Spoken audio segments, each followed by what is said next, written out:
Bienvenue sur Financial Afrique. Aujourd'hui, nous recevons M. Aboubakry Ly, fondateur et président de GDM AgriConcept, mauritanien de la diaspora, docteur en anthropologie et ingénieur informaticien de formation. Il est également membre du Haut Conseil de l'investissement. Monsieur Ly, merci d'être avec. Alors, pour commencer, revenons sur votre parcours depuis votre expérience dans la diaspora jusqu'à la création de GDM AgriConcept. Qu'est-ce qui a motivé votre engagement entrepreneurial en Mauritanie? D'abord, c'est un désir de retour à ma terre natale. Je suis originaire de Mauritanie et j'ai passé toute ma carrière universitaire en France et aussi professionnelle. Donc, j'ai décidé de revenir au pays, y investir sur mes deniers propres et ensuite apporter mon expertise, ma contribution dans les secteurs privés. L'agriculture, pour moi, est un secteur important, stratégique et qui doit contribuer à la sécurité alimentaire du pays. Alors, pouvez-vous partager un projet ou un moment clé qui a marqué votre parcours? Oui, alors, un moment clé, c'est plusieurs moments clés, hein, plutôt. Au début, j'étais associé avec le groupe de la compagnie fruitière qui était déjà installé en Mauritanie et j'ai pris la présidence de cette filiale et je suis entré dans le capital de la filiale également. C'est comme ça qu'on a démarré cette aventure avec la compagnie fruitière. La compagnie fruitière s'est retirée après de la Mauritanie face à des difficultés qui leur étaient propres pour se reconcentrer sur leur filiale sénégalaise, GDS. Et j'ai racheté cette filiale pour la développer. C'est le point de départ un peu de l'aventure de GDM AgriConcept. D'accord. En tant qu'opérateur économique de la diaspora et membre du Haut Conseil de l'investissement, comment évaluez-vous l'attractivité actuelle de la Mauritanie, notamment dans le secteur productif? Alors, il faut reconnaître que ces dernières années, il y a eu un processus d'amélioration continue de cette attractivité. Et malgré le Covid, qui constitue un frein, on peut dire que les investissements étrangers en Mauritanie ont connu une évolution constante. En 2020, pour vous donner un ordre d'idée, les investissements étrangers étaient de l'ordre de 900 millions de dollars. En 2024, ça atteint 1,5 milliard de dollars.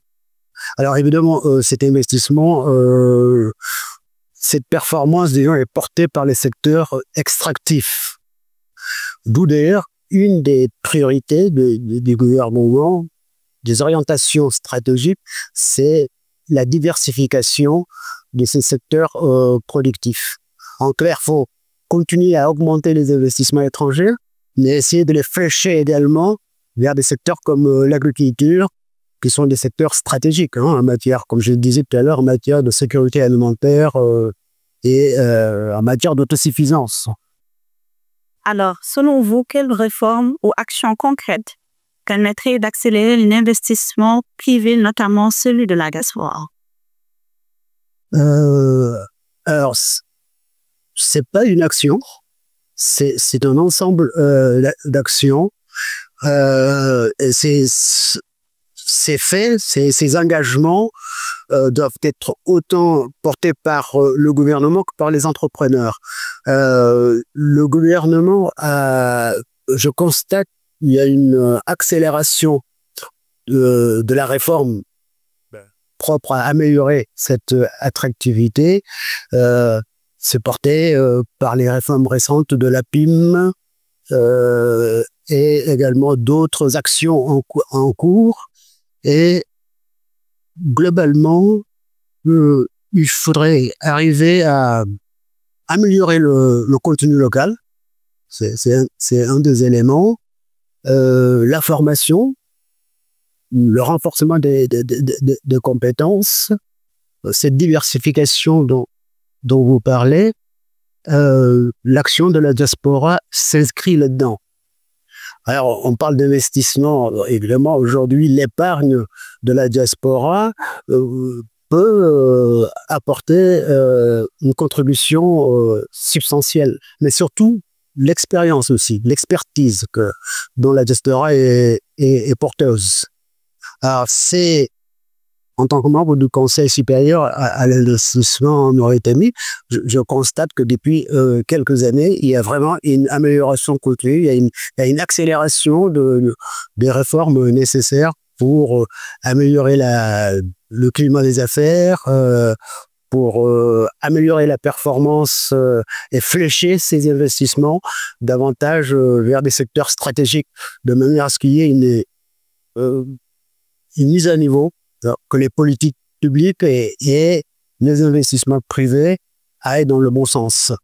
D'accord. Alors, les rencontres africaines ont réuni des opérateurs privés mauritaniens et des Français. Quelle perspective d'investissement français voyez-vous dans les prochains ans? Alors, ces perspectives, il faut les regarder non pas à partir des secteurs productifs, mais à partir des opportunités d'affaires qui s'offrent aux investisseurs français. C'est plutôt ça qui détermine les stratégies de développement et d'investissement en Mauritanie. Ceci dit, évidemment, avant tout, il y a des aspects clés. On en a parlé, de la compétitivité, la sécurité. Aujourd'hui, la Mauritanie offre des atouts non négligeables pour les investisseurs. Ceci étant, un investisseur français aujourd'hui est plus regardant sur comment améliorer sa compétitivité, surtout en termes de marché, en termes d'expertise et en termes de co-développement. Donc, ce sont ces opportunités-là qui vont renforcer, qui vont attirer davantage les investisseurs français. Et je constate qu'ils sont dans un climat, ils ont une image de la Mauritanie extrêmement positive. Et maintenant, il faut faire en sorte que cette mayonnaise prenne.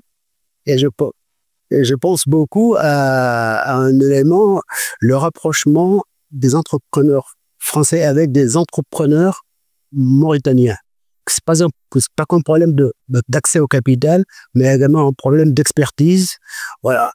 Et c'est ça qui va permettre de moderniser, de développer des filières entières en termes d'intégration de filières et de création de valeur ajoutée. Parce que cette diversification des sectoriels dont on parlait ne peut se faire que dans une démarche d'industrialisation et de création de valeur. Tout à fait. Alors, en tant qu'acteur du secteur agrobusiness, que faudrait-il mettre en place pour atteindre l'autosuffisance alimentaire dans les produits les plus consommés en Mauritanie? Alors, c'est d'abord avoir une stratégie de filière. C'est ce que l'État essaie de promouvoir dans ses politiques aujourd'hui publiques. Si on prend l'agriculture, prenons l'horticulture, il n'y a pas que la production. Il y a également la transformation, la conservation, la logistique et le marché. C'est-à-dire que de l'éleveur jusqu'à l'assiette du consommateur, il y a toute une filière qui doit être intégrée.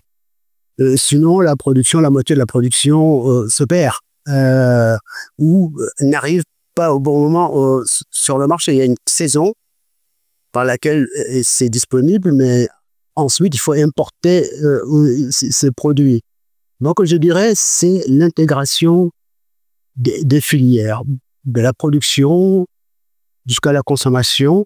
Et ça implique une création de valeur ajoutée locale et une maîtrise de la chaîne de distribution, de la chaîne logistique. Alors, quel message souhaiterez-vous adresser aux jeunes entrepreneurs mauritaniens qui veulent se lancer notamment dans les secteurs productifs? Une seule. Parce que un entrepreneur, un esprit d'entreprise, que ce soit ces jeunes ou moins jeunes, traduit un cheminement. C'est ton tempérament, c'est une volonté d'y aller.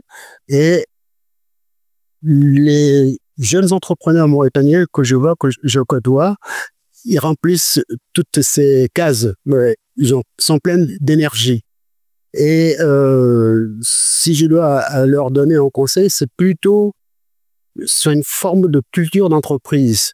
Je constate ici que les jeunes entrepreneurs, et même les moins jeunes, ont tendance à vouloir tout faire tout seul. Or, dans le monde du business, c'est très difficile de réussir tout seul. L'union fait la force. Il y a un proverbe du business qui dit « Mieux vaut être à 10 sur une bonne affaire que seul sur une mauvaise affaire ». Donc, c'est cet esprit d'entreprise de se mettre ensemble, de manière à se relever ensemble quand il y a des erreurs, des épreuves, et de se compléter ensemble. C'est un esprit de complémentarité et de partage des défis. C'est un élément qui me paraît très, très structurant. Apprendre à entreprendre ensemble pour accéder au capital, c'est sûr, mais aussi à l'expertise. Merci beaucoup, M. D, pour votre éclairage. Merci beaucoup. Je vous en prie. Merci d'avoir choisi Financial Afrique. À très bientôt.